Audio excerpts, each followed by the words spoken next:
Hi, everybody. This is Jennifer Webb McCrae again. And if you live in Cumberland County, I am your Cumberland County prosecutor. We're back with coping with COVID. Today, we're going to be talking about protecting and empowering consumers. I have here with me today Matt Rudd from my office. He's kind of like the producer of these shows. He works on strategic planning and programs for our office. And I'm really excited today to have Jim Matlock, who is the Director of Consumer Affairs for Cumberland County. I've worked with Jim for many years in Cumberland County, and I'm going to turn it over to him so he can tell you a little bit about himself, his background, and what he does at the Office of Consumer Affairs. Welcome, Jim. Thank you, Jennifer. I appreciate it. Hi, Matt. Once again, my name is Jim Matlock. A little bit of background. I'm retired state police, 26 years of state police. Then I have 6 years with a local company called National Freight, NFI. I was Director of Security for 6 years. Then I came to the county as Director of Public Safety, Emergency Services. I had that role until 2015, and now I'm the Director of Consumer Affairs. Now, Consumer Affairs has two offices. We have the Office of Weights and Measures and the Office of Consumer Protection. It is only a two-man consumer protection office, so I do most of the investigations myself. Any consumer that feels that they were treated unfairly or unscrupulously during a business transaction, commercial transaction, they call me and I act as their advocate and try to remedy the situation. And we thank you for that service. Many of you may not know the prosecutor's office and the Office of Consumer Affairs get to work together frequently. Sometimes business disputes don't rise to the level of criminality, but we can sometimes refer cases over to the Division of Consumer Affairs to handle, and vice versa. Sometimes business disputes, unscrupulous business disputes, have an element of criminality, and Jim can refer them over to our office. So I'm proud to work with you, Jim, and want you to know that the prosecutor's office is there to support consumer affairs in any way that we can. But let's get right into it, because we're all social distancing because of the COVID-19 crisis. And some of the things that have been on the radar for me are things like price gouging and scams that people are taking advantage of people during this time. Can you talk about some of the things that you're seeing over at your office with relation to scams and misrepresentations by businesses and what have you? Yeah, since this pandemic event, kind of our complaints have shifted a little bit. You mentioned price gouging, stuff like that. To define price gouging, anytime there's a declared state of emergency by the governor, businesses are not allowed to charge more than 10% higher than what the price would have been prior to the emergency. Anything above that is considered price gouging. Now, I have received a couple complaints, which I went out and I investigated. When they had to do with masks being sold to stores, the prices were high, but the main thing is they were selling the masks as N95s, and when they were only N90s. And if you know the difference, the N90 is a lot thinner, less protective. So the violation there was a misrepresentation under the Consumer Fraud Act. So I confiscated what he had left. And what we're doing is we're passing our information up to the task force, up to the Attorney General's Office of Consumer Protection. And they're going to determine at that point what kind of enforcement action is going to be taken. We're getting a lot of calls about internet scams. Especially with the stimulus refund check they're talking about. A lot of scammers are trying to jump on that, and they'll call you and they'll say they can help you get it quicker, for a fee. They can do that. The key is the government agencies aren't going to call you, so they're not going to solicit you. Any kind of unsolicited call requesting information about your personal information, your bank account, don't give it to them. If you didn't call that bank and ask them to call you back, they're scammers. There's nobody out there who's going to sell you a cure for this, or they're going to get your check to you fast or anything like that. So you got to be more alert. And like I tell everybody, if in doubt, call my office. I'll go over everything with you, and I'll tell you, if it's a scam or if it's legitimate. What's your office number? My office number is 856-451 0925. And as Jennifer said, a lot of us are working from home now. So if you do call, make sure you leave a message, and that gets forwarded me directly to my emails at home, and I'll respond as soon as I can. And I am a witness because I have referred some complaints and you have followed up on them almost immediately. So the office is operational and they are following up on complaints. So just a little bit about price gouging. Jim explained it perfectly. It's when something is sold 10% over the regular value. Now, we don't have to deal with that often because the only time that the price gouging law and the criminal prosecution could be instituted would be in a time of an emergency. So some of the things that we as a prosecutor's office would have to look at is, well, what was the cost that the company got it here, got the let's say it's a mask. If they bought the mask for $13 and then they sold it for 10%, above 10% of that, then, there's that gray area that we would have to deal with. So we want you to report price gouging. If it's just something crazy, like the mask that usually costs $1, costs $200, you can call your local police department. But in that gray area, I would recommend that you give a call over to Consumer Affairs, or you file a little complaint online with the State Office of Consumer Affairs, and we will sort it out. We want to know about that. We want people to be safe, but we don't want people to be taken advantage of. With respect to scams, I'm encouraging our listeners to sign up for our Facebook page because Jim is sharing information with us. We're also getting information from the Office of Information Technology on scams. And as I receive that information, I share it on our Facebook page. We have almost 8,000 followers, and we want to get that information out to the public, and we want people to like and share it with other people. A couple days ago, I shared something from the IRS where they explicitly tell you they will not email you or call you and ask you to send them sensitive information. Jim and I have offline conversations. We've talked about this many times, Jim.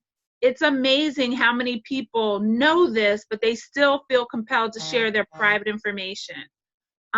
Sometimes it's our elderly people, and I can imagine during a time where many people are losing their jobs and they're really depending on getting on that stimulus check, that they might feel this sense of urgency to provide that information. Can you talk about how important it is to resist that urge, because how that information can be used negatively if they provide it? Absolutely. It's what they're doing is called phishing, and it's spelled with a PH instead of an F. And exactly, it's the same thing. These scammers are trying to get personal or information or bank information from you, and they try all different ways to get it. I mean, they can pretend to be the Social Security office and say, hey, we need your Social Security number, we need this, we need your address. And they take that information, and with that, they're able to get into your personal account, and it can influence you financially. They can shut you down. They can do what they call ransomware. They can shut you down and demand payment in order for you to get back online. The biggest thing is don't ever, ever, ever give any information, personal or bank information, over the phone or the internet. And that's the biggest thing. If people can just think about that, and if it doesn't feel right, it probably isn't. And talk about it. Talk about it. Tell your seniors to, before they do anything, to talk to you. Talk to the family, or give me a call, or talk to somebody else. And once somebody else has a spin on it, you realize maybe this is a scam. We recently had and Jennifer's aware of it, a big scam in Cumberland County, Social Security fraud. And this lady was a very well-respected, intelligent person. And she ended up losing, I think it was $180,000 or something along that lines. She actually believed these people, and she sent them the money. And of course, it was a scam, and there's no way of getting that money back. And it broke my heart. It's very difficult to investigate and prosecute because the people that are doing this oftentimes aren't even in our country. Absolutely. They're somewhere else in the world, having people wire money to them. So we want to get that word out. One other aspect too that fits into this is that it's the people that are trying to scam are very good at what they're doing. So they will make it sound legitimate, right? From the reports I've seen, they make it sound very legitimate. So even to that point of when we use words like actually believed, well, yeah, because there are lots of times that we're verifying information. When you call in so-and-so place, they're asking for a verification process of your recent bank transaction. If you're actually calling your own bank, right, sometimes they ask you things like that. So I think Jim's point is really well taken, that it doesn't feel right. You want to look for some other form of verification, right? Like there are times that we share that information, but if there's other ways to verify that, because we can be tricked in ways that are you feel stupid about it later, but in the moment you believe it because it seemed like the path they led you down, the progression made sense. Plus, they prey on seniors, and they use an intimidation tactic, and they get the seniors all, and you got to do it right now. We're going to send the police to your house and that kind of thing, and seniors are scared and they do it. I had one gentleman came to me. He sent $5,000 on a lottery scam. He said he won the Canadian lottery $1 million, and he had to pay a fee, $5,000 fee. He sent it, and I tried to convince him it was a scam, and he said, no, it's not a scam, it's real. Look, they sent me a check. I said, that check didn't clear, did it? He said, no. I said, did you play the Canadian lottery? He said, no. I said, well, how do you expect to win something you didn't play? But seniors are, they're grasping for that, brass ring, and bottom line, if it's sounds too good to be true, it usually is. So I could see that same desperation kind of taking play with seniors and other people today, where so many people are being laid off and losing their jobs. So they need that stimulus check to come to just get their basic necessities. But we are here to tell you that legitimate organizations like your bank or the government, they are not going to cold call you on the phone and ask you for your personal identifying information.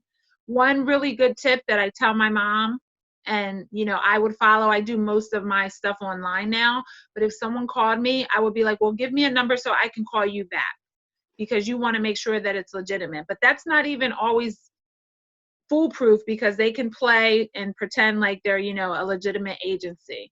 So just be very careful with that. What other scams or things that are you seeing right now that are trends, either related to COVID-19 or just happening right now? A lot of them are the sale of masks, the sale of PPE, personal protective equipment, cures, remedies. There's no cure. There's no anything like the insulin right now or anything that will stop this disease. But people, and they see an ad on the internet and they believe it. And, right. And especially like people, you can send away and get 200 masks for $20. They're never going to see those masks. It's a scam, and they're really taking advantage of the panic that's in society right now. So one thing, I'm like this person who I like to shop, and I always like to get a deal. So I do a lot of my shopping online. So I'll see a price and I'll be like, oh my gosh, that's a great price for this. But then you look at the shipping and handling, which is like the same cost as the price. Mm-hmm. And you realize, wow, this isn't really a good deal. Do you see a lot of that? Yeah, it doesn't violate the Consumer Fraud Act, because they can charge shipping handling. It's like when you see these on, you buy this, but we'll give you a second one for free. All you have to do is pay shipping handling. Well, shipping handling is probably half the cost of the machine. Whatever right. you're buying. Where it doesn't violate the Consumer Fraud Act, it's something the consumer should be aware of. Right. The tactics they're using to get extra money out of you. Right. So, what about, are you think, I know another thing that we're dealing with, we're trying to get masks at our office, and they're in high demand. We're trying to get them for our first responders. We are trying to get them, so that we have them in the office, because now we're required in all public buildings to have a mask on. But we've ordered them and they're not coming in. Are you seeing businesses saying they have them in stock, but they really don't have them in stock? Because we had that problem. I had to deal with that on Wednesday. The price seemed to be like twice as much as what we usually pay, which, I kind of thought, okay, well, they're probably paying a higher price to get it. And if I can get it right away, then that's great. But then I actually called the business and said, do you have this on site?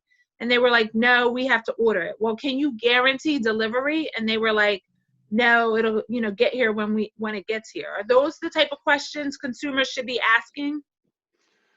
When it comes to the mask we're talking about for our frontline people, the public's usually not getting those kind. They're making a homemade mask, and a lot of people are stepping up and doing the cloth mask and all that.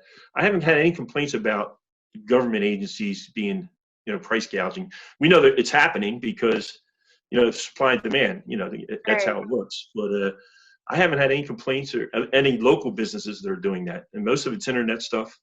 Yeah, we're all competing for the same commodities, and then that's how if we bid on it, the price can rise because we're all bidding on it. I know we talked a little bit about this new scam that I saw going around the internet, I don't know that it's a scam. We just have to be careful. Everybody's posting their graduation pictures. They're saying where they went to high school, what year they graduated. Can you talk about why that might not be a good idea? Well, anytime you give up your personal information, somebody on the internet is going to take that information and use it against you, use it to scam you or get into your sites or anything like that.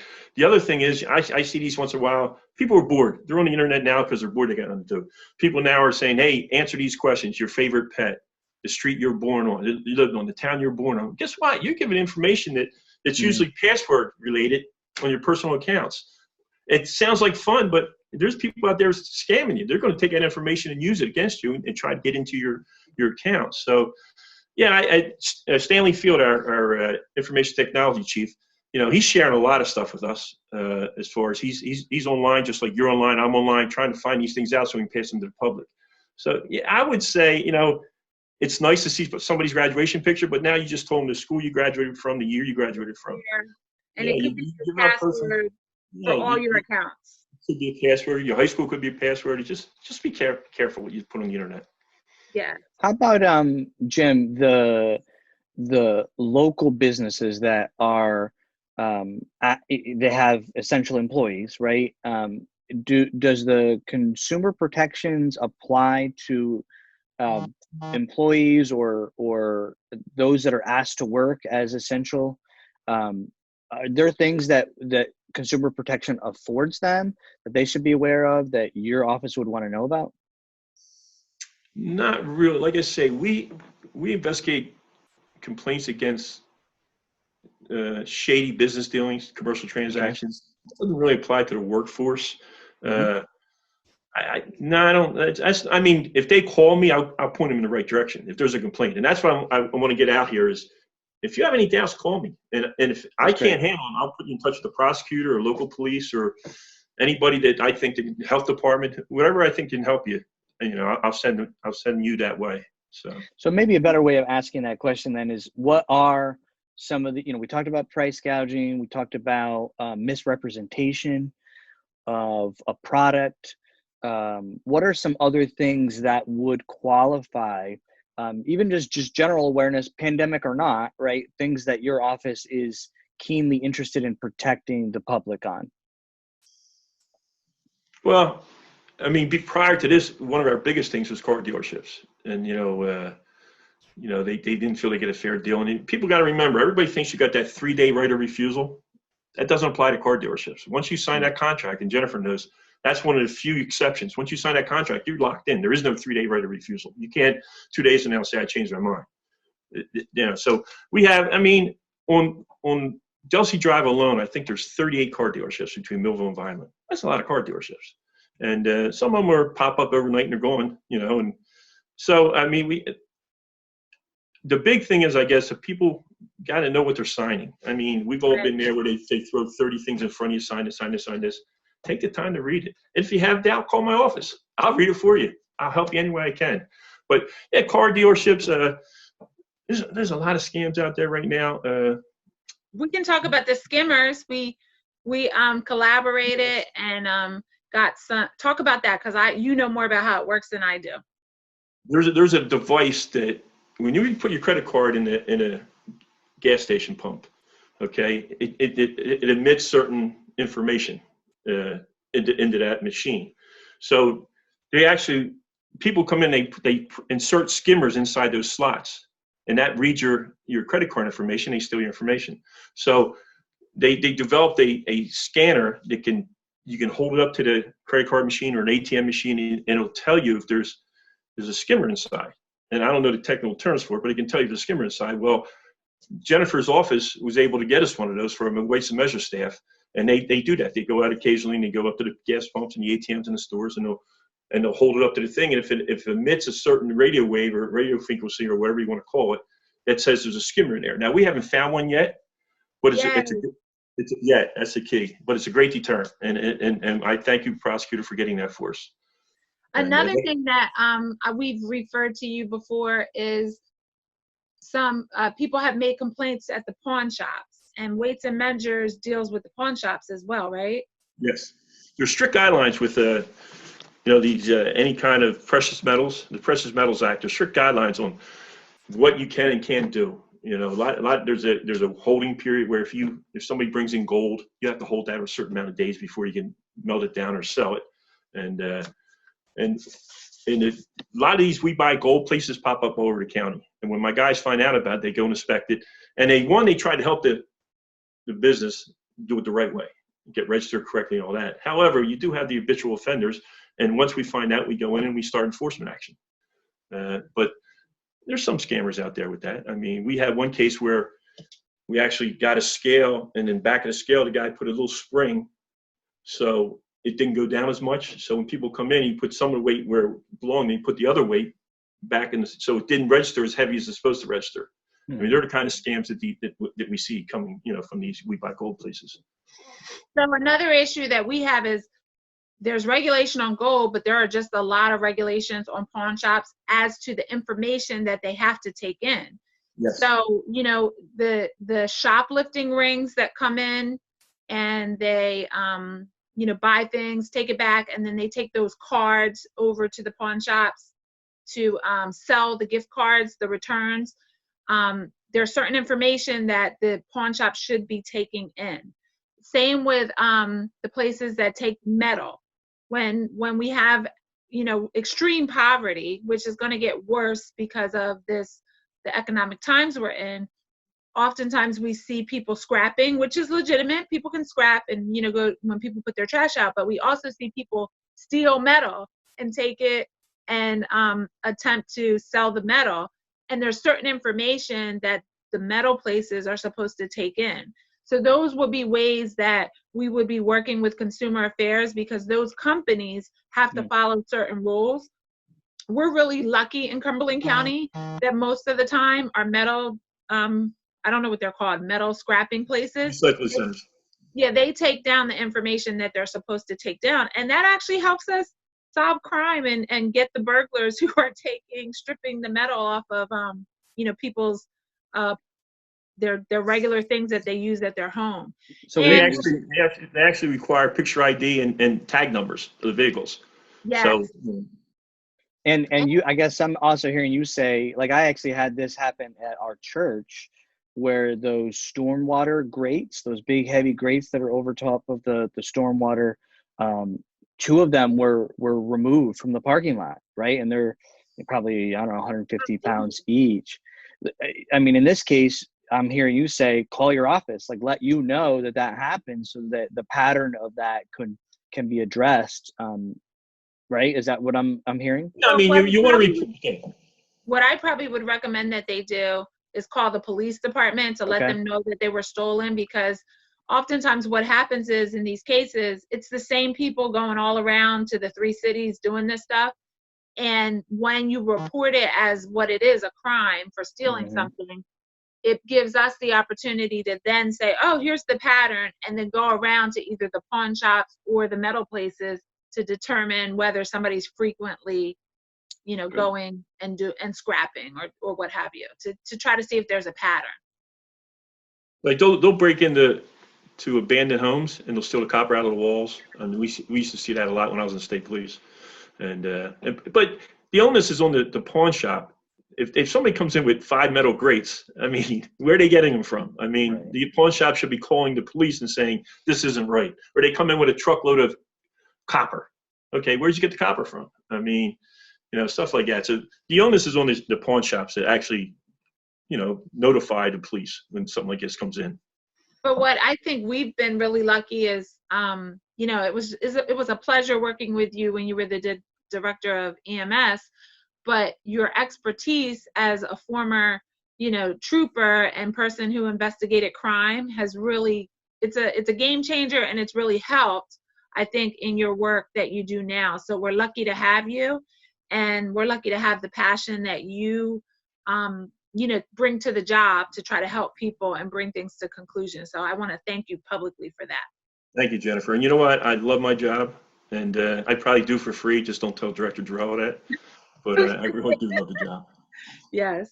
So in closing up, is there anything that you want to just let the public know before we wrap up? Sure. Just be conscious of any kind of solicitations that was, you know, that you didn't ask for. Unsolicited calls, emails, texts, whatever it is, even door to door. And don't be afraid to say no and hang up. And if in doubt, call my office. And that's the biggest thing. I mean, I open that to everybody. 856-451-0925. Call me at any time, and I'll get back to you as soon as possible. And I know I'm a witness to the fact that he has walked people through the process. He's picked up the phone and called the people that people were concerned about, and made the difference. So we appreciate you for that. This is Jennifer Webb McCrae with Jim Matlock from the Office of Consumer Affairs, and we're signing off today. And be safe and be well. Thank you, Jennifer. Thank you, Matthew. Thank you. Thanks, Jim.